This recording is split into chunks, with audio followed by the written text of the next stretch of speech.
একই দিনে হারলো ব্রাজিল এবং আর্জেন্টিনা। ইকুয়েডরের কাছে 1-0 গোলে হেরেছে আর্জেন্টিনা। একই দিনে বলিভিয়ার কাছেও 1-0 গোলে হেরেছে ব্রাজিল। দুই দলেই কাল মাঠে নেমেছিল তাদের রোটেটেড 11 নিয়ে, অ্যান্ড এটা অনেকটা যুক্তিযুক্ত। দুই দলেই বিশ্বকাপের জন্য কোয়ালিফাই করে গেছে। এখন দুই দলের কোচই চাইবে তাদের দলের বাকি অপশনগুলোকেও বাজিয়ে দেখতে। তাই তো কাল দুই দলেই ছিল না তাদের মূল একাদশের বেশ কিছু প্লেয়ার। 6 ম্যাচ পর কাল হারের মুখ দেখলো আর্জেন্টিনা। ম্যাচের 31 মিনিটের মাথায় ইকুয়েডর স্ট্রাইকার ভ্যালেন্সিয়াকে ফাউল করে আর্জেন্টিনার নিকোলাস ওটোমেন্ডি, যার কারণে লাল কার্ড দেখানো হয় তাকে। এবং এরপরে পুরো ম্যাচ আর্জেন্টিনা খেলে 10 জন নিয়ে। তার কিছুক্ষণ পরে ফার্স্ট হাফের এক্সট্রা টাইমে ট্যাগলাফিকোর করা ফাউল থেকে পেনাল্টি পায় ইকুয়েডর।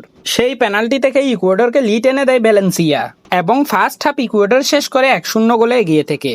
এরপর পুরো সেকেন্ড হাফে আর কোনো গোলের দেখা পায় না দুই দলেই। 1-0 গোলেই শেষ হয় এই ম্যাচ। অন্যদিকে কার্লো আনচেলত্তির অধীনে প্রথমবারের মতো হারলো ব্রাজিল। আর্জেন্টিনার মতো কাল ব্রাজিলেরও মেইন টিমে ছিল না তাদের মূল একাদশের অনেক প্লেয়ার, এবং এই ম্যাচে ব্রাজিলের উপর রীতিমতো চড়ে খেলেছে বলিভিয়া। ম্যাচের স্টেটসের দিকে তাকালেই সেটা বোঝা যায়। পুরো ম্যাচে টোটাল 23টা শট নিয়েছে বলিভিয়া, আর মধ্যে 10টা শট ছিল অন টার্গেটে। তার বিপরীতে ব্রাজিল পুরো ম্যাচে শট নিয়েছে 10টি, তার মধ্যে 3টা ছিল on target. But goal finally আসে কিভাবে? গোল আসে ম্যাচের ফার্স্ট হাফের এক্সট্রা টাইমে বুনো গুইমারেসের করা এক ফাউলের কারণে। সেখান থেকে পেনাল্টি পেয়ে যায় বলিভিয়া, এবং সেই পেনাল্টি থেকেই ম্যাচের একমাত্র গোলটি করে তারা। অন্যদিকে শেষ মোমেন্টে এসে পর্তুগালকে বাঁচায় জোয়াও ক্যানসেলো। লাস্ট মোমেন্টে ক্যানসেলোর করা গোল থেকেই কাল হাঙ্গেরিকে 3-2 গোলে হারিয়েছে পর্তুগাল। ম্যাচের ফার্স্ট হাফে অ্যাটাকিং ব্র্যান্ডের ফুটবল খেললেও শেষ দিকে এসে কিছু বাজে প্রদর্শন করে রবার্টো মার্টিনেসের পর্তুগাল। ম্যাচের 21 মিনিটেই ম্যাচের প্রথম গোলটি করে হাঙ্গেরি। বার্গার এক হেডার থেকে এগিয়ে যায় তারা। তার কিছুক্ষণ পরে পয়েন্ট ব্ল্যাঙ্ক রেঞ্জ থেকে রোনালদোর করা এক শট সেভ করে হাঙ্গেরির কিপার বেলেস্টুত। পুরো ম্যাচে দারুণ কিছু সেভ করেছে এই keeper.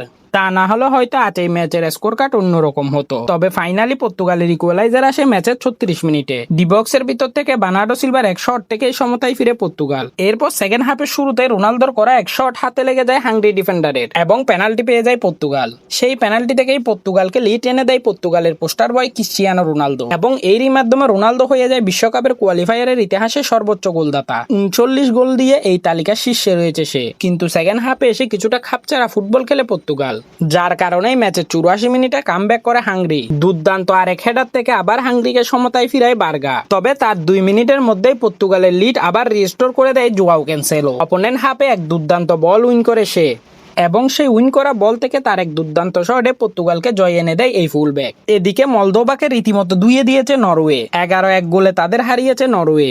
Just look at this.